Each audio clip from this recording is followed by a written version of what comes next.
এইভাবে এক কোশ্চিन मूल्य निर्णय कर आसूची 10ম श्रेणी बोर्ड परीक्षा रे एवं कॉम्पिटिटिव एग्जाम कौन प्रश्न रहा ना 1 विभक्त 15 गुणन 16 युक्त 1 विभक्त 16 गुणन 17 युक्त डट डट डट 1 विभक्त 89 गुणन 90 तार ऑप्शन देला ए 1 विभक्त 17 बी 1 विभक्त 18 सी 1 विभक्त 19 डी 1 विभक्त 20 आपको केमिति अति सहज रे करबा आर बढ़िया ट्रिक टे देखो ट्रिक टे केमिति करबा ना ट्रिक टा होची हमर कौन ना एठी शेष संख्या केते अछि ना 90 एठी प्रथम संख्या केते अछि 15 ताहले 90 रु 15 वियोग करबा विभक्त कर एठी शेष संख्या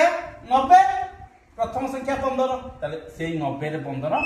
तळे गुणी दबा जेति घेला काटी दबा सेहीटा होछि आंसर 90 रु 15 गले केते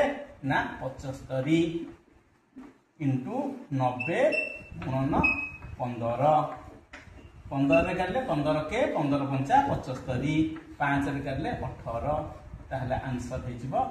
1 विभक्त 18 ताहले B is the correct answer जदि एई भली मैथमेटिक्स क्वेश्चन पाइबार अछि निश्चित भाव एई चैनल को सब्सक्राइब करंतु आ एई चैनल रे 10म श्रेणी रो बीट बाय बीट सिलेबस अनुसार गणित क्लास करा जाउची निश्चित भाव देखंतु जय जगन्नाथ।